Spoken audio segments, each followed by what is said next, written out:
This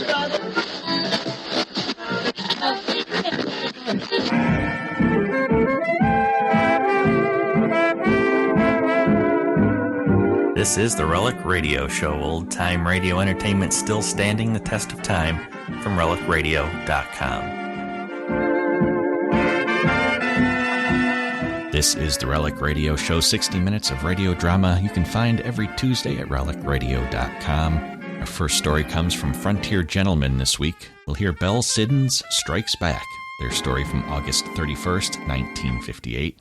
After that, it's Escape and their February 28th, 1950 episode titled The Man Who Won the War. It's a never-ending source of amazement to me what a woman will do for or to a man. This happened in Dakota Territory.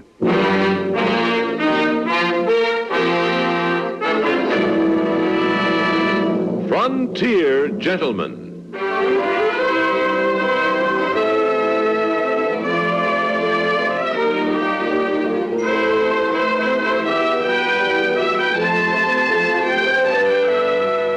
Herewith an Englishman's account of life and death in the West. As a reporter for the London Times, he writes his colorful and unusual stories. But as a man with a gun, he lives and becomes a part of the violent years in the new territories. In just a moment, we will bring you this latest report from the Frontier Gentlemen.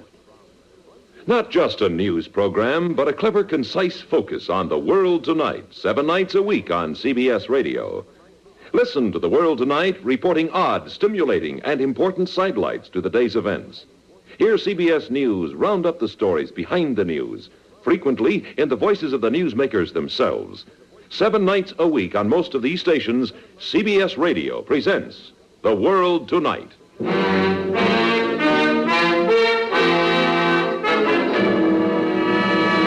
Now, starring John Daner, this is the story of J.B. Kendall, Frontier Gentlemen.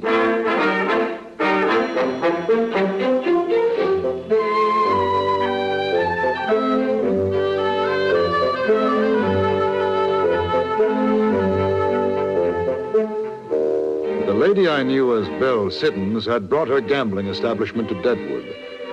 And as I had reason to know, where went Miss Siddons, so followed trouble.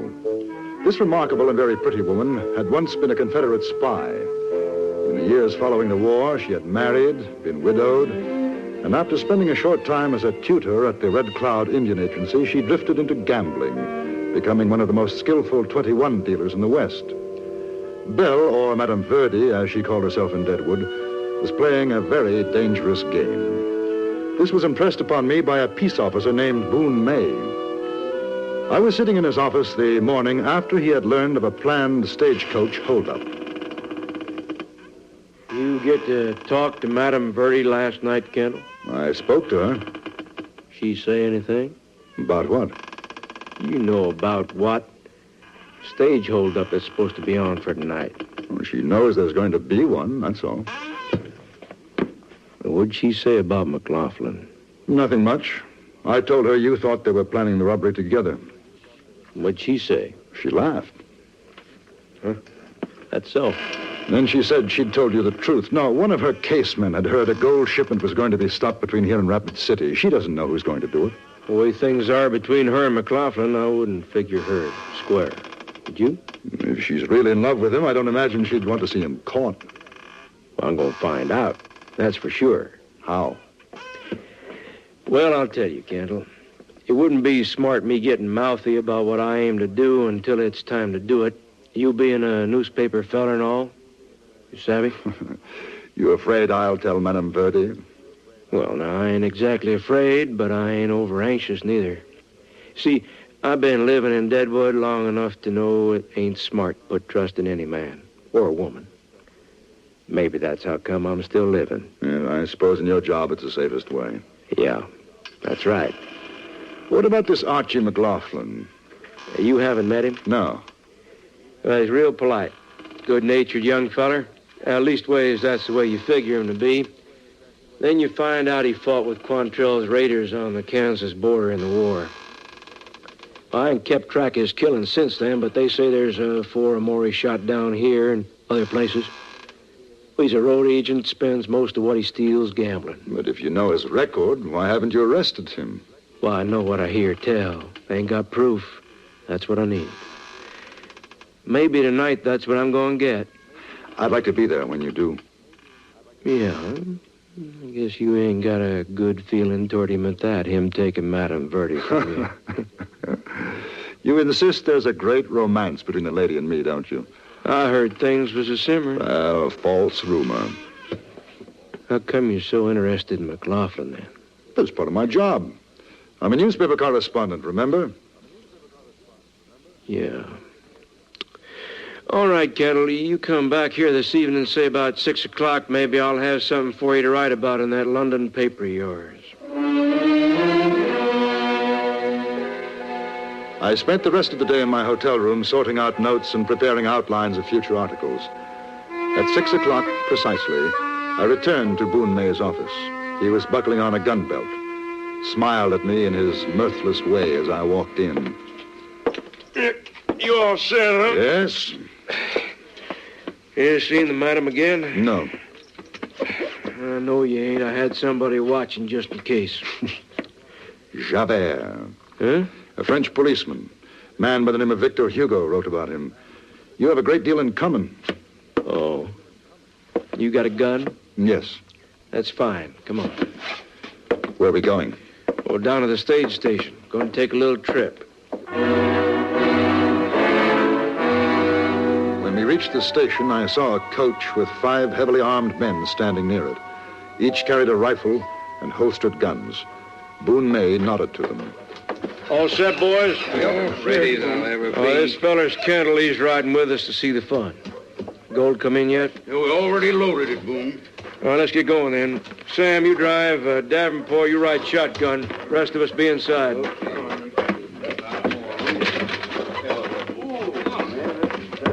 Go ahead, Kendall, after you. All right, you are. Oh. Move over just a little. I'm sorry. Yeah, it's kind of tight squeezed, all the artillery. Now, come on, boys. Get the rifles on the floor. We won't have no use for them for a while. All right, let's go, Sam.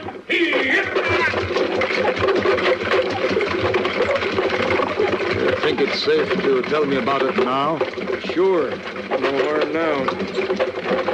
This here is a regular coach for Rapid City. Instead of the company driver and guards, these are my men. As I gathered that. See that box on the seat? Yes? 50,000 in gold. That's what we're going to be stopped for. Don't mind a little shooting, do you?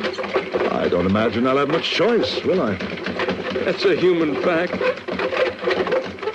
Oh, say, Kendall, that there French fella, a law dog. Javert? Yeah. Was he a good one? I suppose in some ways you could say he was. Gunslinger? No. He didn't have to be. We may have a fairish long ride. How's about you telling me more about it? How'd you say that name again? Javert. Javert.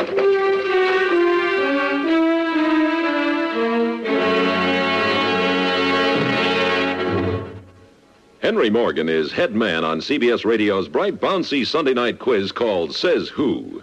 Mr. Morgan's noted scimitar wit sets the stage for a guessing game that's sheer delight for players and listeners alike. The idea is for the stars to guess whose voices are being played for their ears. You may beat the players to the punch, or you and they may be tied up in hilarious knots later on today over most of these stations. Play along with Henry Morgan and company in CBS Radio's Says Who.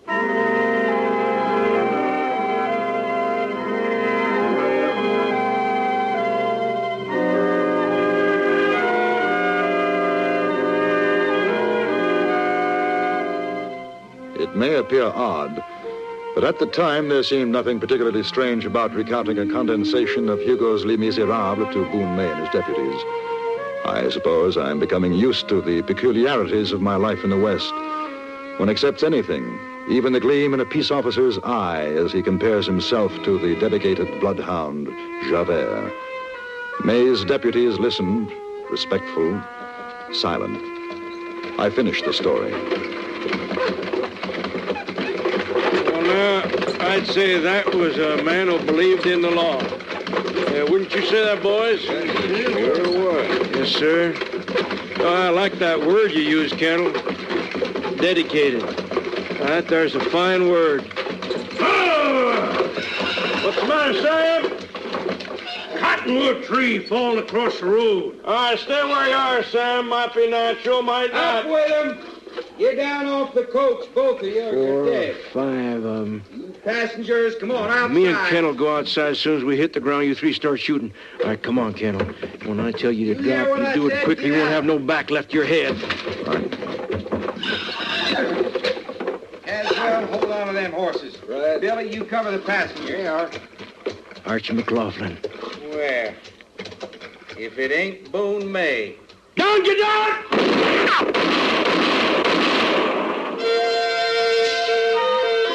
For about 5 seconds, the moonlit clearing thundered to the sound of gunfire. And then it was all over. Lying on the ground was the man named Caswell, a bullet through his head. The 4 other hold-up men were racing away on their horses. One we could see had been wounded as he held desperately to the horn of his saddle. We took Caswell's body back with us to Deadwood, and then Boone May suggested a drink. He led me to a saloon which stood a few doors away from Madame Verdi's gambling tent. You know why we come to this place, Kendall? I have a faint idea.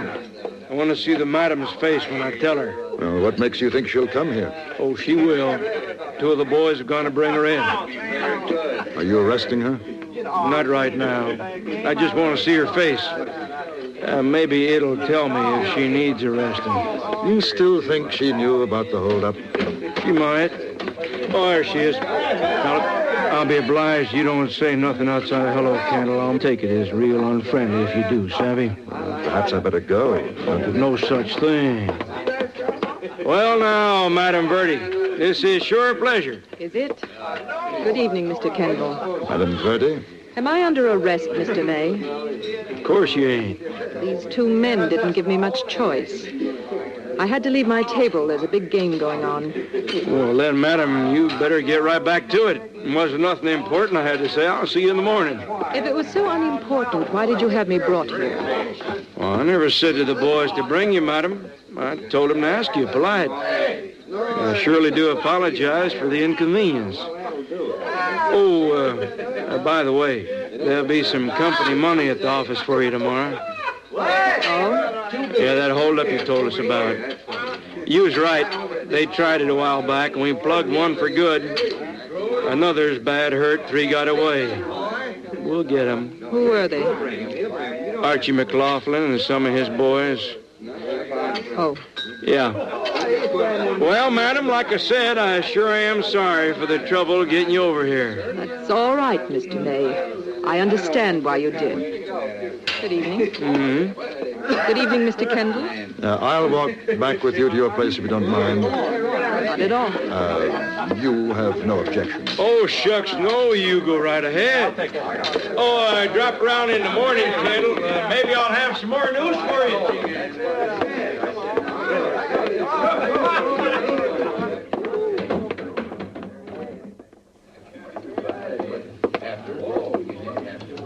Who was it? Who was killed? A man named Caswell. I don't think it was McLaughlin who was hurt, but I'm not certain. May wanted to find out what I knew about it. That's why he didn't tell me who the dead man was, isn't it? That mostly, I think. And he enjoyed watching me. I expect so. Were you there during the holdup? Yes. Archie's such a fool. Why didn't he tell me? You didn't know he was going to do it? Of course not. Well, Boone May will be watching you now, you know that.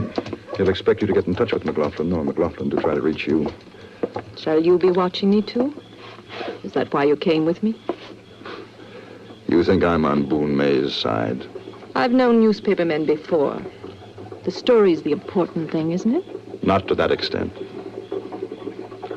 I have to get back now. Money waiting to be won? Yes? Before you go, may I ask you something? You're not angry with me about Archie? No. Not jealous? No. Most men would be. I know, but I have no reason. It was just something that was rather nice and right between us. That's all. Will you let me know if you hear anything about him? Yes. You know, I'd be much wiser to fall in love with a man like you. Good night.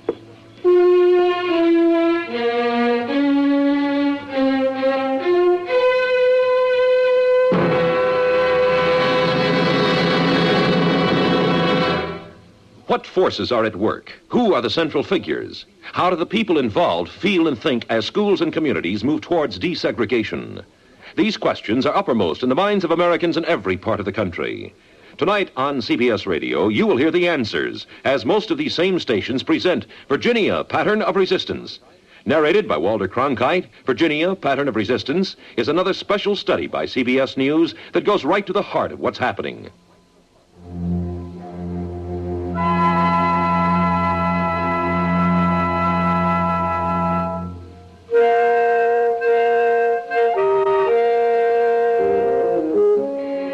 For the next few days, I saw Belle Siddons from time to time, but never for more than a few minutes, and then it was usually on the street or in her gambling establishment. If Boone May expected me to be the unwitting liaison between Belle and Archie McLaughlin, he must have been disappointed. There had been no word concerning McLaughlin or his companions. Then, one night, I had just returned to my hotel room. Yeah? Get inside. Don't make no noise, mister. You carrying a gun? Well, it's hanging up over there. Sit down. All right. I'll tell you the straight of it. My name's Billy Mansfield. Oh, J.B. I know you're Kendall. Archie says you know Madame Verdi. Archie? McLaughlin? Yeah, he sent me to find her. I think one of Boone May's boys spotted me when I come into town. I figured if I couldn't get through to the madam, you would. Well, what makes you think that?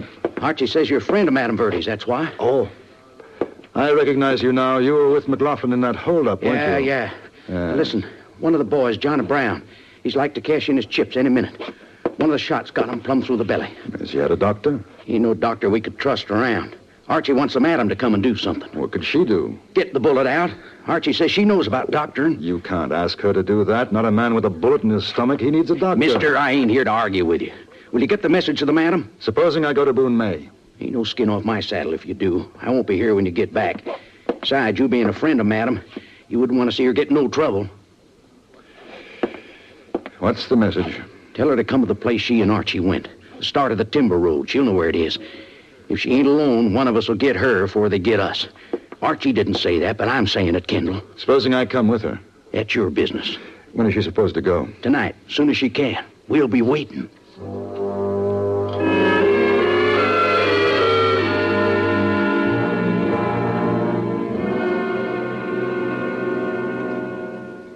You'll be taking a big risk, Belle. If Boone May finds out, you know it'll happen. I've got to go. Why? It's not McLaughlin. He's not been wounded. No. But he asked me to. That's enough. All right. I'll come with you. No. Yes. I'll be safe. I'm sure you will. But if Boone May sees you ride out alone, he may be suspicious. If we go together, let him think what he wants. You don't have to do that for McLaughlin. I'm not. I'm doing it for myself. I want to write the story.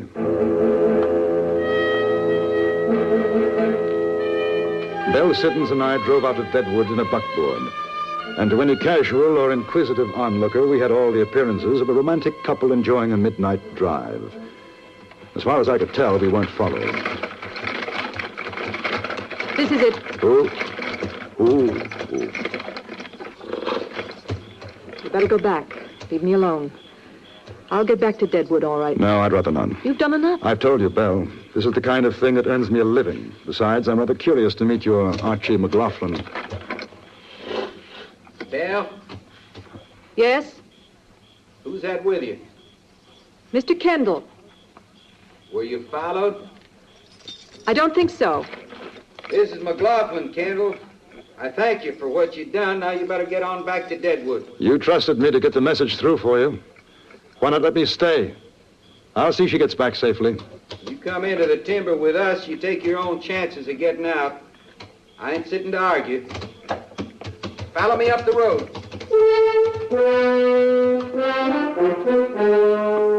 We drove along the diminishing road for 15 minutes until it became nothing more than a deep, rutted trail, and then was too narrow for our buckboard.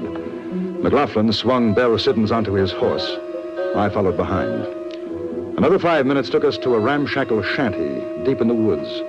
A dim glow shone from inside. She's here, boys. Who's the fella? Name of Kendall. I told you he said he'd come. Don't give up easy, does he? Ain't nothing you can do.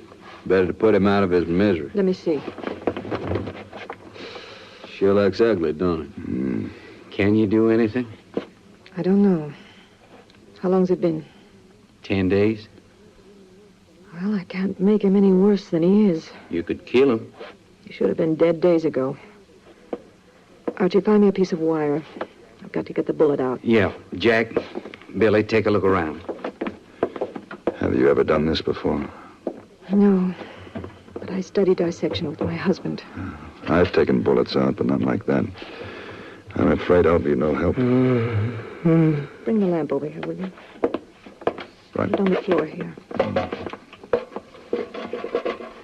There. I'd rather operate on that table, but I'm afraid to move him. What do you think? Better do it here.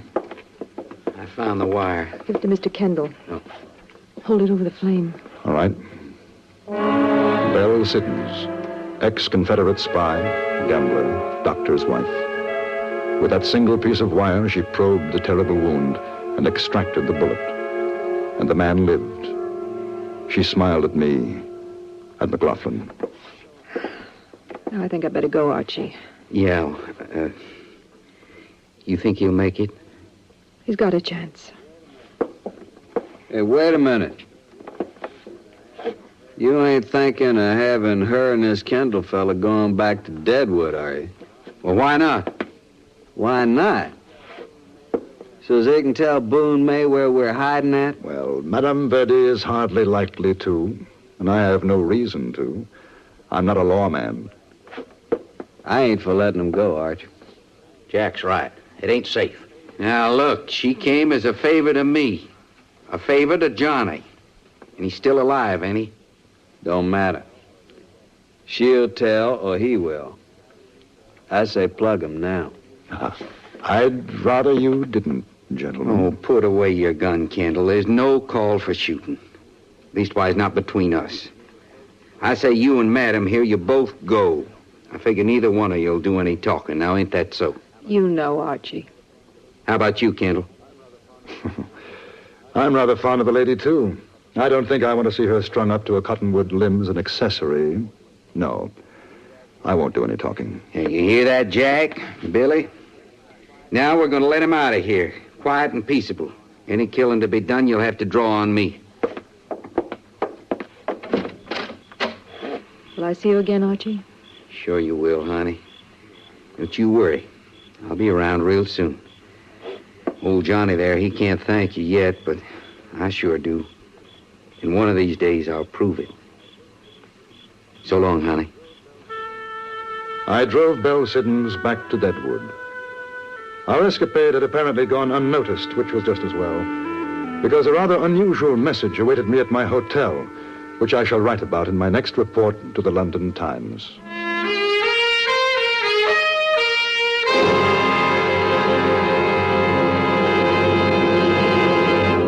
Frontier Gentleman was written, produced, and directed by Anthony Ellis and stars John Daner as J.B. Kendall. Featured in the cast were Gene Lansworth, Jack Crucian, Vic Perrin, William Allen, and Jack Moyles.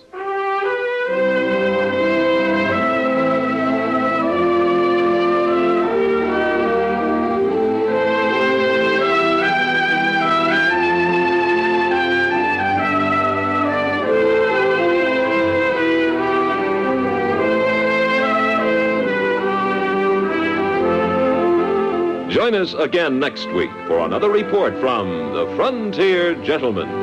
Bud Sewell speaking.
Tired of the everyday routine?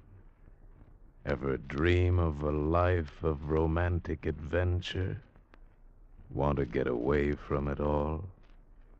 We offer you Escape.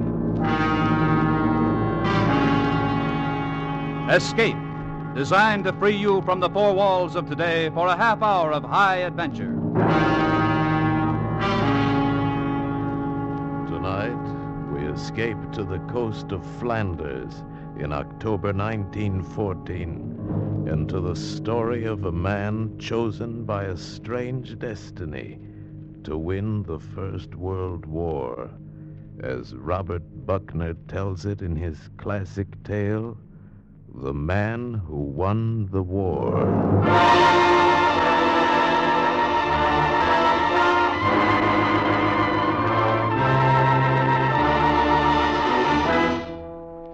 Gentlemen, I've asked this board to meet by the authority vested in me as chairman of the Naval Committee of the House of Commons. A great wrong has been done, gentlemen, and I have been asked by my colleagues of the House to see if it cannot be righted. An English naval officer was found guilty of treason by this board 10 years ago. I've asked you gentlemen to meet and reconsider his case. I ask you to remove the stigma from the name of a man whom I consider to be one of England's greatest heroes. I refer to Commander Edward Bradman. Now, see here, Mr. Ordway. Yes, Admiral. I am compelled to say, Mr. Ordway, that it is a waste of the Admiralty's time and a sorry commentary upon the times in which we live, when the Royal Navy is brought to heel by a parliamentary committee. Bradman had a thoroughly fair court-martial, and no single piece of evidence came to light to substantiate his fantastic story. There is no record of his action in the Belgian War Office. There is not a single witness to his weird adventure upon the Flanders beach that night in October 1914. Why, damn it, man, the Royal Navy itself tried to find the evidence, but we couldn't. And why couldn't we? Because it does not exist. I have evidence, gentlemen. New evidence. That is why you have been asked to meet. And as for the Navy's attempt to clear Bradman's name, I would like you to meet a young man and listen a moment to him. Edward, would you kindly tell the gentleman your name? I'm Edward Bradman III. How old are you, Edward? 13 years and 6 months. Who is your father, Edward? Commander Edward Bradman, sir. And your grandfather? Who was he? Admiral Edward Bradman. And your great-grandfather? Lieutenant Edward Bradman, sir. He was killed in action aboard the Victory at Trafalgar. And you, Edward, what do you wish to become? A midshipman, sir. I shouldn't be surprised. And have you made application? Yes, sir. At the Royal Naval College at Dartmouth. And were you accepted? No, sir. Why not? Well, they said there was no place in the Royal Navy for traitors or their sons. Well, gentlemen... This is scarcely added proof, and I must censure you, Mr. Ordway, for bringing this lad in here, wrapped in the Union Jack, so to speak, subjecting him to such an ordeal, a disgraceful cheap show. Admiral, I am not on trial here. The Royal Navy is. You want added proof of Commander Bradman's innocence, you shall have it. Here. Here is a letter from the commander, brought to me 3 days ago by the gentleman sitting here beside me. Commander Bradman is lying ill at Newport across the Channel in Belgium. Seriously ill of a tropical fever he contracted during those years when he fled the disapproval of Navy men throughout the Empire. This may be the last word you will ever hear from Commander Bradman, gentlemen. I charge you, listen carefully. It is dated October 24th, Auberge des Deux Matelots, Newport, Belgium, gentlemen. It is 10 years ago tonight that I first set foot upon this Flemish beach. I have returned here tonight under a sort of compulsion, like a criminal returning to the scene of his crime. But I am no criminal, and what I did here 10 years ago was no crime. I am tired of saying it and of being disbelieved. I am tired, and I am ill. I shall not make this statement again. I make it this last time at the encouragement of the man who brings it to you, the proprietor of this little inn, and the one man in the world who has ever believed my story.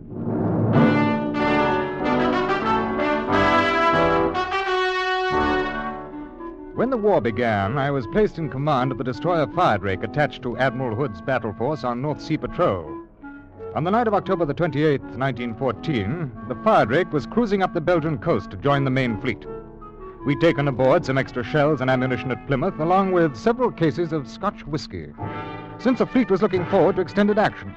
And I'm afraid those cases were uppermost in our mind that night as we sat around the wardroom after dinner. I say, Commander, what brand of whiskey did ship supplies put aboard? Oh, I don't know. Johnny Walker, I dare say. I don't believe so, sir. Cameron Highlander, I think it said on the boxes. Oh, come now, Mr. Ainsley. They always supply us with Johnny Walker Black Label. Johnny Walker Cameron Highlander, or essence of the Loch Ness Sea Serpent, so long as there's whiskey aboard. Now, that wouldn't be a hint, would it, Oh, Mr. no, Gilliam? no, sir. But it is nippy on deck tonight. Do you concur, Mr. Ainsley? Oh, yes, indeed, sir. The wind's got a bite to it. Man could catch himself a nasty cold out there tonight. Very well, you scoundrels. Hopper. Aye, sir. Go down to the storeroom and break out a bottle of that whiskey we took aboard this afternoon. Aye, sir. Anything new on the fighting in Flanders, Commander? What there is all bad. General Haig has his hands full in the center. On the right, the French are just barely holding. But the real danger is right up there to our starboard. How's that, sir? The left flank, the Belgian sector. Von Kluck's Third Army is pressing hard. If he breaks through the Belgian line, you can write off France. I don't understand, sir. Well, if the Belgians don't hold, Von Kluck will cut off the Channel ports, Calais, Boulogne, and Le Havre. There's nothing to stop him until he reaches the Atlantic. And that would also cut off our supply line to our troops. Precisely. It's the Clausewitz strategy for the conquest of Western Europe. Paris would be bypassed and caught between giant pincers, to be taken later at the Kaiser's leisure. Beg your pardon, sir. Here's Hopper with our wee drop. Yes, well, you needn't have brought the whole case, Hopper. I wanted you to see it, sir. I've opened 4 of them, and the contents are all the same. You see, I was right. It says Cameron Highlander on the box. Yes, sir. But the contents are not Cameron Islander whiskey. They're Cameron Islander uniforms. What? Yes, sir. See here, the kilts, the Glengarrys, the sporrans. But where's the whiskey? Well, near as I can make out, there ain't any, sir. What's that? But I'd say them boxes contain nearly 200 Scotch Islander uniforms. Oh, well, I'm afraid that this will be a dry voyage, gentlemen. How could they have made such a stupid mistake? Oh, blame it on the war. Well, I just hope that our shells don't turn out to be coffee canisters. What should I do with these boxes, sir? Oh, throw them out of the way until we make port again, Hopper.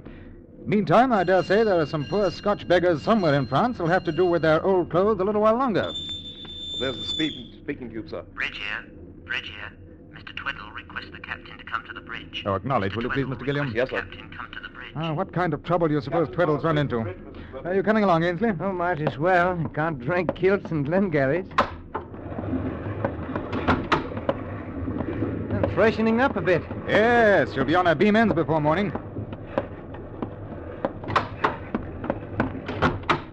Yes, Mr. Tweddle? I thought you ought to see this, sir. What? Look out there on our starboard quarter. A tiny light. Oh, yes, I see it. Yeah, take a look through the night glasses. Yeah, flashing on and off. According to my reckoning, we're off the mouth of the Isa River. Now, if you look at this chart, you'll see that there are no lighthouses along this stretch of coast. Yet there's a flashing light where no light ought to be. Perhaps it's a signal of some sort, sir. Yes, undoubtedly, but whose? Germans can't have gotten this far. How can you be sure, Mr. Ainsley? Now, wait a minute. That light's flashing a message in Morse code. G-R-O-G. G-R-O-G.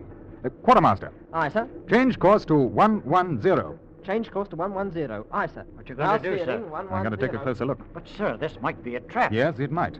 But don't you recognize the code word grog, Mr. Tweddle? No, sir. You didn't serve in the Royal Navy as a midshipman, did you, Mr. Tweddle? No, sir.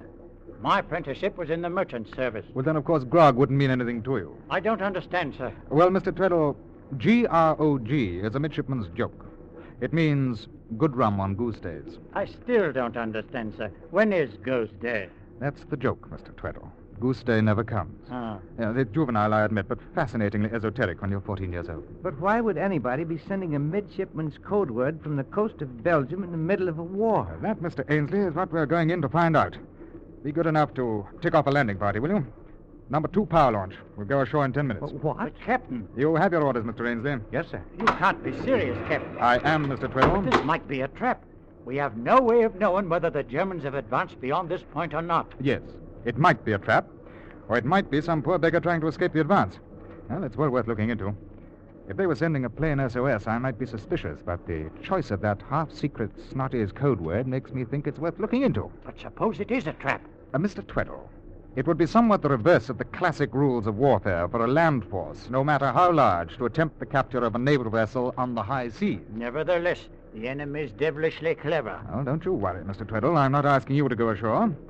I'm leading the landing party myself. Well, it's not a matter of fear, sir. Naturally. But one of caution. Yes, of course. Half speed ahead. Half speed ahead, Fleet sir. orders clearly state... I am quite aware of the contents of the fleet orders, Mr. Tweddle. And they state that elements of the Royal Navy are to give all possible aid and assistance to shore positions. They also limit such aid to ship to the class of the Mercy in 7. That is very true, Mr. Tweddle. Then we'll stretch the limits of that portion of the orders a little, shall we? Furthermore, we're under specific orders to rendezvous with the flagship at dawn. Then we may be a little late. Sir, I protest that Mr. this Tweddle. is not... Apparently things are different in the merchant service. But in His Majesty's fighting ships, an executive officer does not protest to his commander. You will heave to and drop anchor. Now, if I've not returned within an hour, you will proceed to the fleet rendezvous. Is that clear? Yes, sir. Carry on.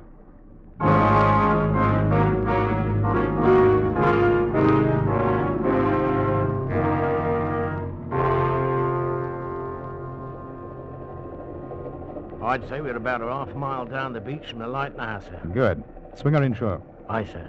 That light is getting dimmer and dimmer. Yes, it's probably only a pocket torch. Battery's burning out.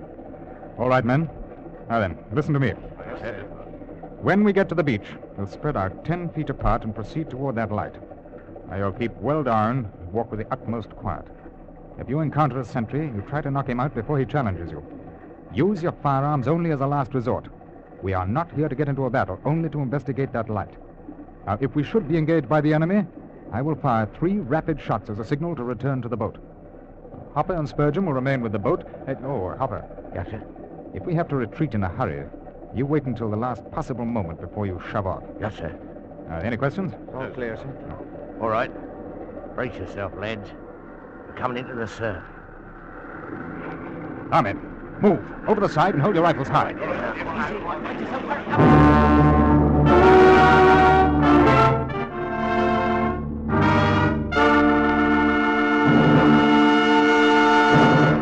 In just a moment, we will continue with the second act of Escape. But first, you'll be hearing double on the CBS Crosby Show this Wednesday night.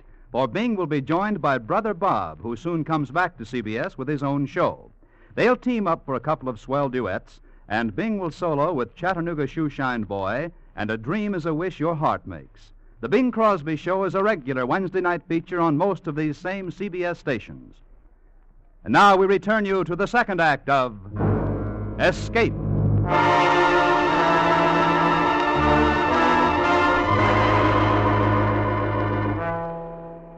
You may imagine the fearful anxiety with which our little landing party hit the beach that October midnight in 1914. We had no way of knowing whether the coast was in Belgian or German hands. We did not know, indeed, whether we were being drawn into a German trap by the tiny light we had seen flashing out to sea.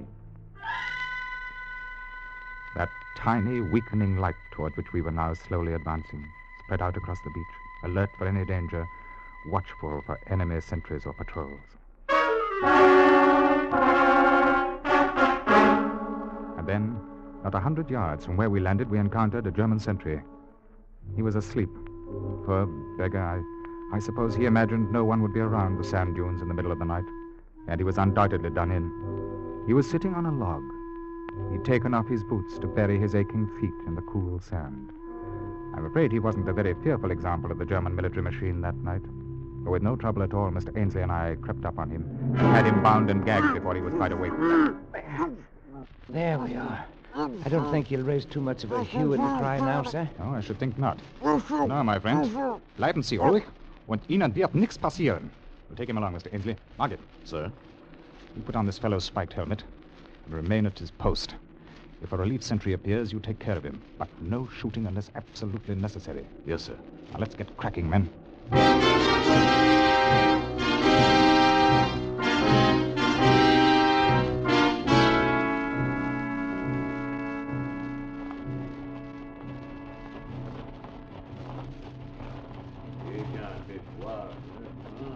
Hold up, sir. What's that? I thought I heard voices. All right, men. Halt. They're speaking French. Then they're allies. Still, we must make certain. You take 2 of the men and come up on them from the rear. Yes, sir. I'll approach from the side. Now, I'll do the talking. If it's a trap, I'll give the signal to fire. After 1 volley, you break for it and rendezvous at the launch. Yes, sir. Evans, Stanley, come with me. Aye, sir. Wilkins, Rodman, no. Aye, sir. You follow me quietly. Keep your heads down.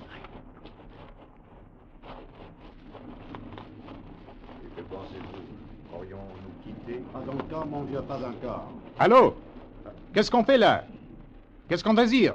Attention. C'est là cette voie. À gauche. Les Allemands. Silence. Et là? Vos amis. Anglais. Grâce à Dieu. Approchez, s'il vous plaît. What do you say, sir? He said to approach. The Belgians are French. Come along, men. Bonsoir, messieurs. Bonsoir, mon ami. Est-ce que vous parlez anglais? Comment? Why, yes, I speak English a little. Well, I dare say your English is better than my French. May I introduce myself? I'm Commander Bradman of His Majesty's ship Friedrich. I can't tell you how glad I am to meet you, Commander. And I am Major de Lesseps of the 3rd Belgian Dragoons. This is Lieutenant Chapotin. Enchanté, Monsieur le Commandant. And here's one of my company, Lieutenant Ainsley. Bonsoir, monsieur. And who is this bound and gagged? Oh, that's an enemy sentry we picked up on the way. You can have him. Thank you. We saw your light from the ship. Whatever made you flash the word grog? I thought a Royal Navy man would respond more quickly to grog than SOS. Yes, it was an inspiration, but where did you learn it? I used to sail in the regattas at Cowes when I was younger. And one of my best friends was Albert Hollister. He was a midshipman in those days. Oh, Bertie Hollister. Yes, I knew him well. Oh, he's a 3-striper now, gunnery officer on the Repulse. Yes, we can go into that another time. What was the reason for your signal, Major? Simply this, Commander. We're in trouble, serious trouble. We've been pushed back day after day until our men are completely exhausted. Our orders are to make a stand here at the Isère River long enough to give the sappers time to blow the dikes. Once the dikes are broken, the river should stop the enemy. So how long will it take to blow the dikes? We must hold the line until sundown, roughly 18 hours. And you can't do that? I seriously doubt it, Commander. We've appealed to General Haig for help, but he's completely engaged on our right and can't send us any reinforcements. The French are too far south, and they have their hands full, too. It was my suggestion at tonight's staff meeting to seek help from the sea.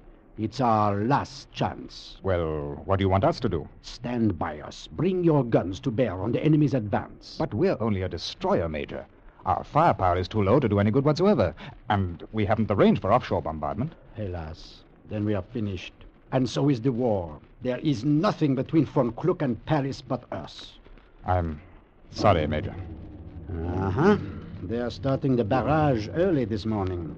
I suppose they know this is the last day. Yes, I suppose. Oh, wait a minute. I've an idea. Mr. Ainsley. Sir? The kilts.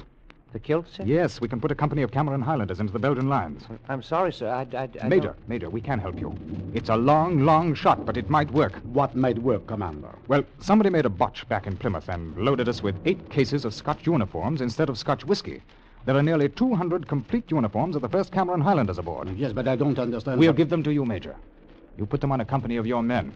Let them show themselves in the front line. When the attack begins this morning, perhaps the Germans will think the British have rushed in a crack division to reinforce you. Yes, it might work. Yes. We can let you have a few Lewis guns, too. But they will not be much help unless the uniforms do the trick. It's, as you say, a long shot, but let's try it. Very well. Mr. Ainsley? Sir. You go back to the ship at once. Fetch those cases of uniforms and 4 cases of Lewis guns with ammunition. Aye, sir.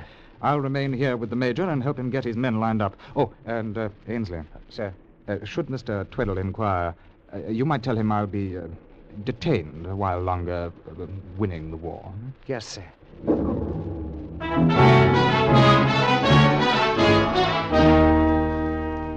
It was a sight I shall never forget. 200 men solemnly changing their battle-dirty green uniforms for the gay kilts and tartans in the pale light of the setting moon. Everything was done with the utmost dispatch and in utter silence. And it seemed to me that the bright plaid put new energy as well as hope into the battle-weary Belgians. They look like the real thing, don't they? Yes, they certainly do. I believe this will work. Oh, I nearly forgot, sir. What, Ainsley? Mr. Tweddle asked me to tell you the flagship's been trying to reach you by wireless. Oh? What did they want? Mr. Tweddle didn't say, sir. Well, they'll have to wait until this business is finished. Mr. Tweddle said he'd replied, sir. Oh, well, very well then. That's the last of them. 1,000 thanks. Oh, not at all. Scotch kilts are precious little use to a ship full of sailors. But they may do a turn for you this morning. I feel sure they will. Well, we must be on our way. Less than an hour until daybreak. Goodbye, Major. Goodbye, Commander. You must look me up after the war. You always reach me at the Navy Club in St. James's Square. Thank you, sir. I'll do that. Au revoir. Au revoir, Major. Bonne chance, that sort of thing. Huh?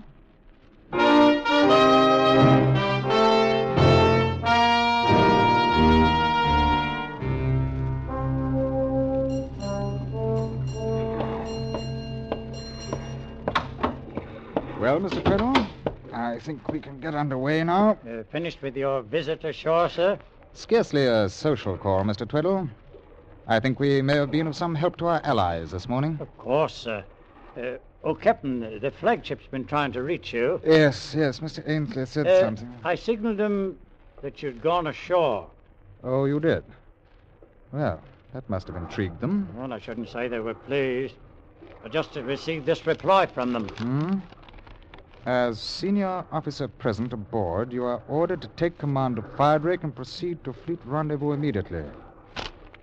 Well, that's a neat double cross, Mr. Tweddle. I'm sorry, Mr. Bradman, but my responsibility is to the ship on which I serve. Yes, I can see it is. However, since you're once more aboard... Oh, no, Mr. Tweddle. You have your orders from the flag. Follow them.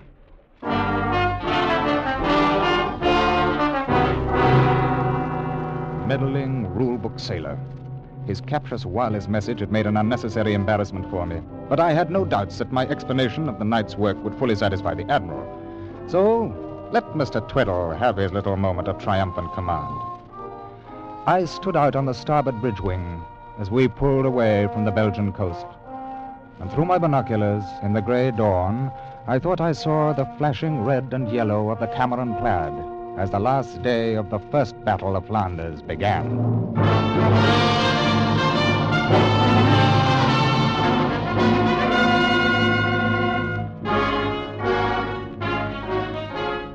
As I expected, the Admiral made a thorough investigation of the matter, and a few days later I faced him in his quarters aboard the flagship. Mr. Bradman, your little adventure of a few nights ago involves some very serious breaches of discipline. You disposed of war material without authorization. You left your ship without authorization. You deliberately violated the fleet orders regarding assistance to land forces. And I managed to stop the German advance dead in its tracks, sir. Mr. Bradman, we know that the German advance has been stopped, but it was stopped by opening the dikes of the Yser River, a plan which has been part of the Belgian and French grand strategy for years. Sir, the dikes would never have been opened if the Belgian lines hadn't held that last day of the battle, and they were held because the Germans' attack was slowed down. And it was slowed down because the Germans thought the Belgians were reinforced by the 1st Cameron Highlanders. Mr. Bradman, I have given your story the benefit of every doubt. I have even queried the Belgian General Staff to try to substantiate it. I have their reply. They have no record of any unit being outfitted in Highlanders' uniforms. But this wasn't a General Staff matter, sir. It was on a regimental letter. I may say there is even some doubt on the part of the members of your crew whether or not the men who received the uniforms were Belgians. What? Yes, Mr. Tweddle says... Mr. Tweddle? That meddling fool from the cargo ship... That is enough, Mr. Bradman. It is the decision of the Fleet Inquiry Board that you be relieved of your command, placed in irons, and be returned to Hull to face court-martial at the earliest possible moment.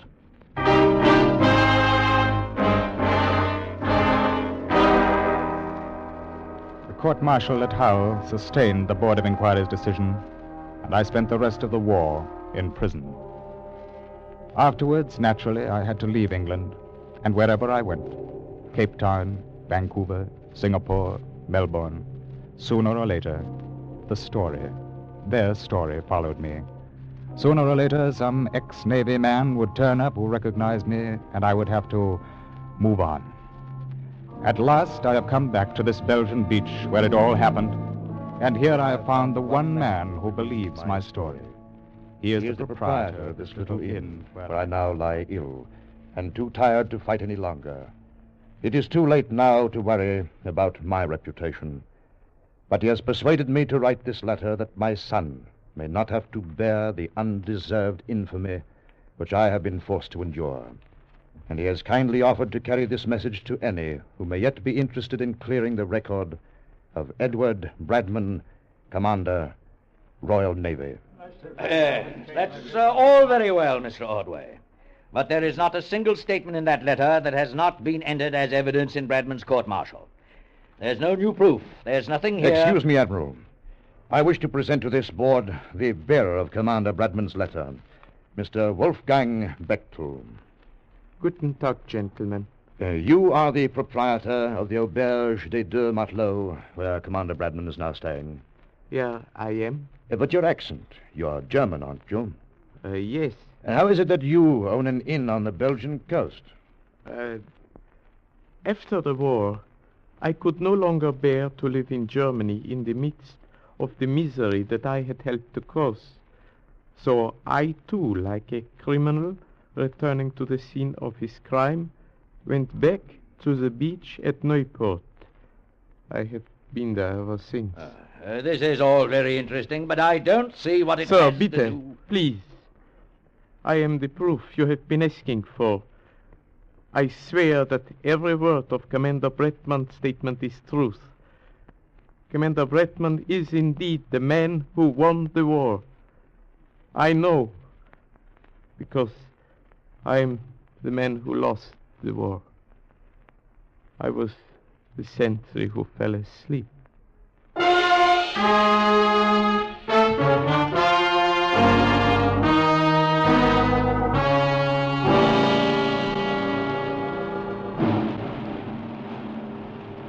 Midshipman Edward Bradman. Yes, sir. Advance 3 paces. Midshipman Bradman, as Commandant of the Royal Navy College, it is my honor, by order of His Most Gracious Majesty George V, to ask you to receive this Victoria Cross, awarded posthumously to your late father, Commander Edward Bradman, for gallantry and intrepidity beyond the line of duty, and to try to accept the humble apologies of a belatedly grateful empire.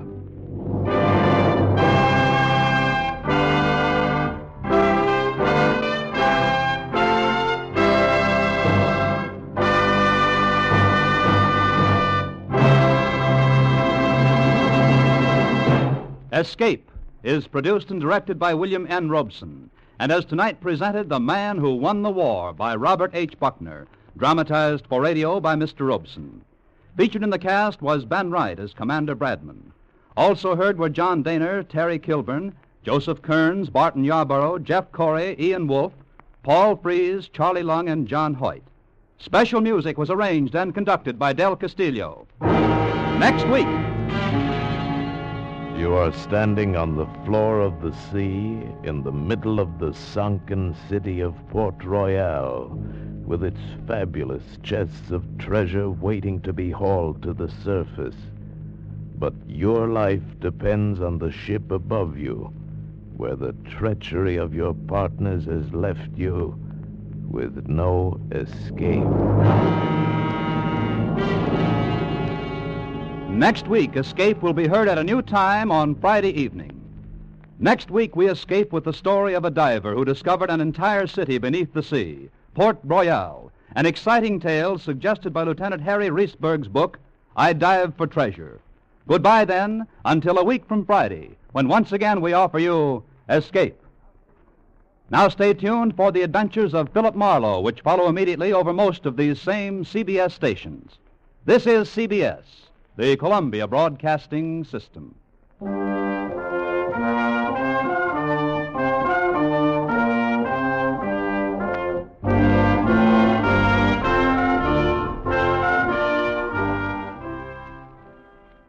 That's the Relic Radio Show for this week. You can find more from Frontier Gentlemen, Escape, the Relic Radio Show, and all the other podcasts, and our Shoutcast stream, all at relicradio.com. Lots to listen to, all for free, thanks to your support. If you'd like to help out, visit donate.relicradio.com or click on one of the links on the website. Your support makes it all happen. Thanks to those who have helped out. Thanks for joining me today. We'll be back tomorrow with Case Closed and next Tuesday with another hour of the Relic Radio Show.